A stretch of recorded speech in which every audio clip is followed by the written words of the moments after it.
nggak akan muat. Kata Buya Hamka. Tapi kalau pengen tahu orang beriman di kampung ini, tengok sholat subuh. Ada sendiri, komat sendiri, sholat. Kalau di Batam, insya Allah enggak. Apalagi di masjid ini, insya Allah ramai. Amin. Amin. Ada 10 sak. Tapi 10 orang jejer. Itu 2, 3, 4 mana sudah betul.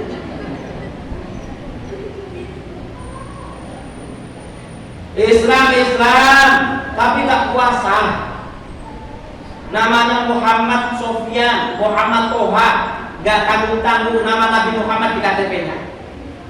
Tapi dengan bangganya dia makan di siang hari. Dengan bangganya rumah dekat masjid, gak pernah ke masjid. Rumahnya cuma 1-2 langkah dari masjid, gak pernah ke masjid. Padahal tiap hari sepedaan bisa 70 kilo. Ini banyak orang Islam model. Kata Nabi juga, wala minal Qur'an illa rasul. Tidak lagi ada Al-Quran di zaman umat kecuali tinggal tulisannya saja. Dulu Pak orang Islam maju karena Al-Quran jadi pedoman. Sekarang orang Islam penduduk terbanyak di bumi orang Islam, tapi paling tertinggal. Apa yang diberi orang Islam? Nah, kenapa? Karena orang Islam meninggalkan Al-Quran. Ekonomi Cina, mana bisa kita nyaingin sekarang? Teknologi Jerman, Jepang. Persenjataan Rusia, Amerika, Israel. Ilmu pengetahuan Jepang, Cina, Jerman, Amerika, atau negara-negara Eropa. Padahal 7,4 miliar penduduk bumi, lebih dari sepertiga isinya orang Islam. Tapi orang Islam sekarang gak punya apa-apa. Kenapa? Orang Islam meninggalkan Al-Quran. Orang kafir justru pakai Quran. Hanya diambil rahasianya Quran untuk perkembangan teknologi. Contohnya apa? Ya ma'syarul jinni wal insi in istata'tum an tanfudhu min aqtaris samawati wal ardi fanfudhu wa la tanfudhuna illa bisultan. Hai jin manusia, kalian bisa tembus. Kalau kalian pengen tembus antariksa, maka tembuslah. Allah sudah nyuruh, Allah sudah nyuruh. Hei golongan jin, hei golongan manusia, kalau pengen tembus antariksa, tembus. Artinya kalau Allah sudah perintahkan, berarti bisa. Wala tanfudhuna illa bisultan. Dan tidaklah kalian bisa menembus sana kecuali dengan kekuatan penuh. Bikin kendaraan yang kira-kira bisa nembus atmosfer. Sama orang kafir diteliti, Pak. Atmosfer itu apa? Kendaraan yang kira-kira anti dengan panas, bisa melawan panas. Kira-kira besi yang model apa? Orang Islamnya cuma punya Quran di rumah, ditaruh, kadang-kadang lupa taruh. Saking lamanya nggak dibuka. Sekali ketemu bisa untuk tayamum, karena saking banyaknya itu. Bukan orang sini, bukan orang sana. Masjid sebelah sana. Orang sini sama nggak ada. Allahumma.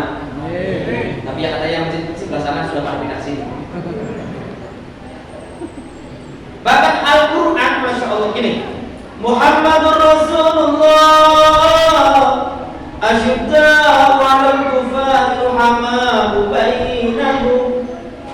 Yang dimiliki orang Islam hari tinggal satu, ukhuwah, rasa persaudaraan. Panduannya apa rasa persaudaraan? Kata Nabi Muhammad di Quran. Nabi Muhammad itu utusan Allah. Asyiddaa'u 'alal kufar, Nabi Muhammad itu tegas keras kepada orang kafir. Ruhama'u bainahum, kasih sayang dengan sesama. Orang hari ini, orang Islam hari ini tinggal warisannya satu ukhuwah. Dengan kita pun nggak ada. Orang Islam itu orang umat yang paling mudah diadu domba. Jangankan gara-gara partai politik, beda takbir aja itu. Beda takbir aja itu. Kemarin ada yang laporan ke saya di salah satu masjid. Tapi kayaknya bukan Sabulu, tapi masih di kantor. Karena ketua imam, jadi kadang informasi itu tahu. Berantem di masjid, berantem sampai urusan ke kepolisian. Gara-gara apa? Saf. Yang satunya pengen rapat, yang satunya nggak pengen rapat. Yang satunya rapat, kepengen rapat, yang satunya nggak kepengen berantem Pak. Satunya orang Madura, kalau nggak salah, satunya Madura, satunya Batak. Sampai ke kepolisian. Oh, sabulu. Daerah-daerah Sungai Lekong. Masya Allah, itulah keadaan orang Islam. Jatuh moral kita di depan masjid, di depan Allah, gara-gara saja itu. Ini kan menunjukkan moral kita berada di titik yang paling menakut. Orang Islam itu Pak, beda cara doa saja nih.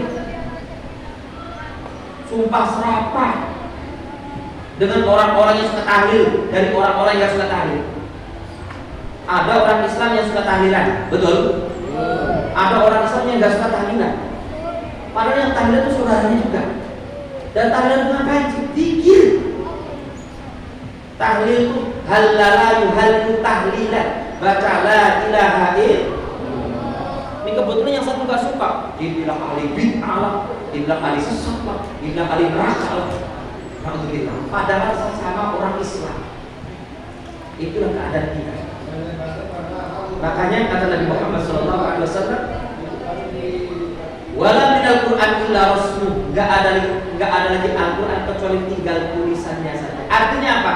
Hari ini ibu bapak kita sudah rame-rame meninggalkan Quran sebagai panutan. Ya.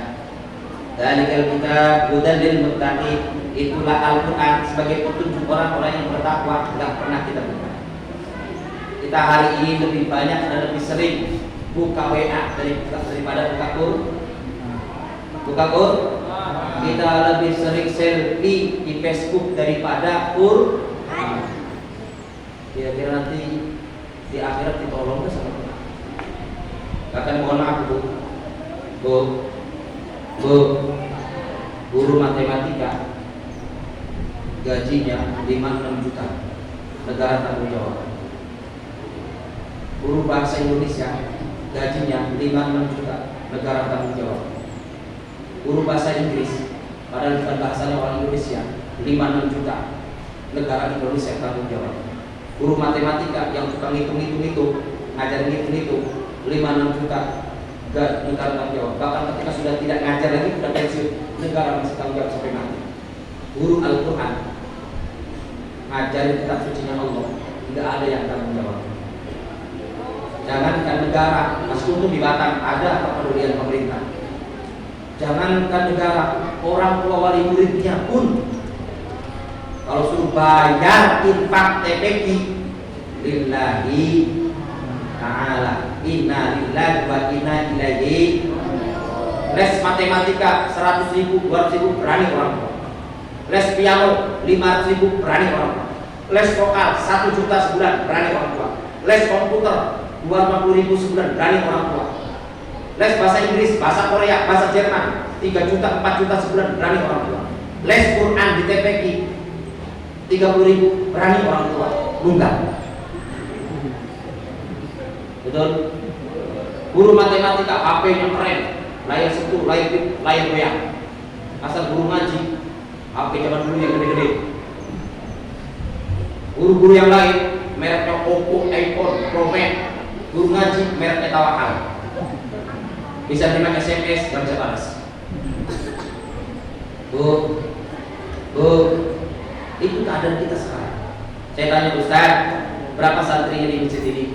Alhamdulillah Pak Ustaz 300 lebih. Subhanallah. Berapa infaknya kalau sebentar Ustaz? 30.000. Lancar. Ketika saya tanya, lancar. Tarikan nafas Ustaznya panjang banget. Ya Alhamdulillah. Alhamdulillahnya itu terpaksa. Saya tanya, dari 300 berapa persen yang bayar? Dia bilang aja 20% aja bayar, dia udah hebat. Terus gimana? Gak ditagih? Kalau ditagih marah. Ngajarin Quran gak usah ngomongin duit, yang ikhlas. Ini masa Ustaz ngajarin Quran ngomongin duit lagi terus, yang ikhlas Ustaz. Astagfirullahaladzim. Bu, kalau pengen tahu rasanya ngajarin Quran, ajarin sendiri anak-anaknya. Istri saya guru matematik ngajarin nggak ada satu cukup di papan tulis. Quran nggak bisa begitu bu, satu-satu. Muridnya 20 satu kelas, satu-satu. Ajuna dari ono tuh ada patah. Ayo nak, apa sayang? Ada tongkatnya, ada bendera satu. Apa? Apa? Alif patah. Sabar betul. Ini apa nak? Ada mangkok satu, ada baksonya satu. Ayo, bakso Malang bu. Bakso Malang apa itu? Ini bana dari yang nggak ngerti bisa baca sampai lancar anak ibu baca Quran, harus tiap malam pakai mic. Ketika ditagih marah, ngomong apa? Ikhlas. Ajarin sendiri bu, kalau pengen tahu rasanya ngajarin Quran. Saya ustadz bu, selama kemana-mana bu, satu hari bisa 4-5 tempat, bahkan 10 tempat satu hari. Saya terus terang bu, ngajarin anak ngaji sendiri nyerah. Bertekan terus. Ayo buka suaranya. Buka suaranya. Yang keras. Untuk jangan bentak. Ini gimana sih? Tadi keras. Sudah keras, sekarang jangan bentak. Sudah, jangan kotor-kotor. Tengok Quran. Baca. Enggak jadi-jadi bu. Apa udah tanggal tua. Makanya ya Allah Rabbi, ilmu yang gurunya boleh narik bayar cuma satu guru. Di zaman Nabi Muhammad itu guru ngaji bahkan ketika musim perang nggak boleh ikut, cukup ngajarin Quran. Gajinya berapa bu? Kalau dirupiahkan sekarang guru ngaji zaman Nabi Muhammad 95 juta per bulan. Berapa? 50 miskol. 50 miskol itu pakai emas. Kalau dirupiahkan sekarang 95 juta. Karena tidak ada ilmu yang lebih tinggi daripada Al-Quran. Ini kita enggak. Ya Allah, murid 300, guru ngaji cuma 300.000 sebulan. Ditagih marah. Akhirnya gimana cara nagihnya? Nah, PR buat mama ya. Nanti baca depan mama kuping kanan 3 kali, kuping kiri 3 kali. Datang anaknya, "Ma, ada PR dari Pak Ustaz." Kata mamanya, "PR apa?" Gak tahu, kata Pak Ustaz, suruh baca di kuping kanan 3 kali, kuping kiri 3 kali. Bacalah teman.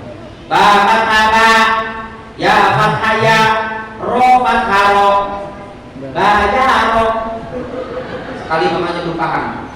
Ba fathah, ya fathaya, ro fatharo, ba yaro. Mamanya belum paham. Ya 3 bulan bayar. 3 bulan Desember, Januari, Februari, Maret. Ya Allah. Itu bukan dibayar. Besoknya malah kasih PR pada ustadznya. Nah, buat Pak Ustaz. Baca di kuping Pak Ustaz sekali, Pak Ustaz pasti tahu. Datang anak yang tebek ini. Pak Ustaz ada dari mama. Kata Ustaz, PR apa? Gak tahu, kata mama. Suruh baca di kuping kanan Pak Ustaz 3 kali. Bacalah. Kata Ustaznya. A'udzu billahi minasyaitonir rajim. Bismillahirrahmanirrahim. Sofat asof. Bapak Aba, Rofat Aro, Sobaro. Berhasil aku dia. 4 bulan tak bayar sabar. Sekarang aku pulang ngaji sama mamamu dan nanti depan pintu depan mamamu baca ini sekali. Pasti mamamu paham. Tapi Pak Ustaz udah ngaji sama mama. Pulang di rumah. Ma, kata Pak Ustaz suruh ngaji sama mama aja katanya. Tapi sebelum ngaji kata Pak Ustaz suruh baca sekali. Apa kata mamanya? Mimpak rosakna dalpak rosna modal mamamu. Maaf ibu bapak, ini koleksi besar dan gak main-main loh Pak. Kalau Al-Quran sudah kita gak bisa hormati, gimana jadi panduan? Tempat les bahasa Korea, ruangannya ber-AC. Les bahasa Inggris, ruangannya ber-AC. Les vokal, ber-AC, wangi, tempat duduknya empuk. Les Quran, tempat-tempat ngaji, boro-boro ber-AC. Kipas saja udah patah separuh. Bangku saja sudah pada patah kaki-kakinya. Ada yang karena sudah patah bangkunya, mejanya disekal sampai kaki santrinya supaya tetap bisa berdiri. Jadi kita mimpi Islam akan merajai dunia ibu bapak. Kalau model penghormatan kita terhadap Al-Quran saja sudah seperti ini. kelihatannya remeh, tapi itulah wajah Islam hari ini. Yang wajar kalau kemudian Masya Allah orang Islam hari ini mengenaskan. Lagi sholat tarawih diserang Palestina, Masjidil Aqsa nggak kami sambung, bukan Masjidil Aqsa, masjid nomor 3 sucinya orang Islam. Lagi sholat tarawih diserang, dan kita nggak bisa ngapa-ngapain kecuali ngomong ya Allah, ya Allah, ya Allah, nggak ngapa-ngapain. Nggak ada rasa takutnya orang kafir di depan orang Islam hari ini berani menghinakan saudara kita yang lain. Kenapa? Kitanya pun sama.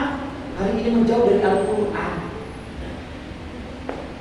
Kata Al-Quran kita jangan riba, kita riba. Kata Al-Quran kita jangan zina, zina. Kata Al-Quran dirikan sholat, tinggalin sholat. Kata Al-Quran jangan mabuk, mabuk. Kata Al-Quran suruh bersatu, bercerai. Kata Al-Qurannya suruh membangun, merusak. Kata Al-Qurannya suruh mendirikan, menghancurkan. Kata Al-Qurannya suruh bersih, kotor. Kata Al-Qurannya suruh beriman, kafir. Kan begini kita modelnya, betul nggak? Halo, halo. Maka peringatan Al-Quran pada malam hari ini semoga menjadi refleksi. Itu baru contoh kecil. Soalnya gimana Ustaz? Sikit-sikit. Harus ada perubahan. Gimana caranya Ustaz? Buka Quran tiap hari. Bu, minimal buka Quran habis maghrib sampai isya. Matikan TV, matikan radio, letakkan HP maghrib sampai isya. Karena itu kunci keberkahan hidup cuma 3. Kalau kita pengen hidupnya berkah, jauh dari kesengsaraan dan ketidakbahagiaan, hidupkan 3 waktu dalam 1 hari. Yang pertama, dengan cara hidupnya ibadah, ngaji, buka Quran, baca sholawat. Yang pertama habis asar sampai maghrib. Yang kedua habis maghrib sampai isya. Yang ketiga habis sholat subuh sampai waktu subuh, sampai terbitnya matahari. Habis subuh jangan langsung tidur. Bulan puasa habis subuh jangan langsung tidur. Tidur habis subuh nyempitin rezeki, susah nanti. THR gak cair. Atau bahkan mungkin sudah cair, sudah langsung habis, nggak berkah. Tidur habis subuh kata Nabi, yurul fakir, mewariskan kefakiran. Tahan, Ustaz, habis subuh ajak zikir. Jangan tidur langsung. Udah jam 6 lewat 10 boleh tidur. Ini enggak kadang-kadang habis sholat subuh masih pakai telepon.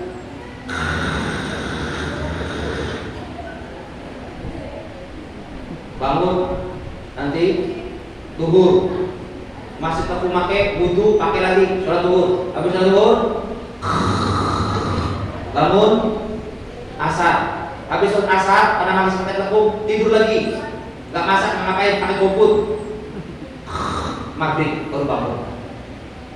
Man soma, barang siapa yang seseorang puasa, summa nama, kemudian dia tidur, summa koma, kemudian dia bangun, summa nama, kemudian dia tidur lagi, summa koma, kemudian dia bangun lagi, summa nama, kemudian dia tidur lagi, summa koma, kemudian dia bangun lagi. Innahu min ahli syurihin.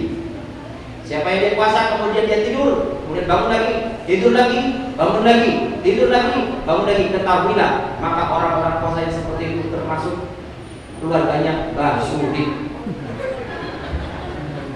Bangun lagi, tidur lagi, tidur lagi, bangun lagi, bangun.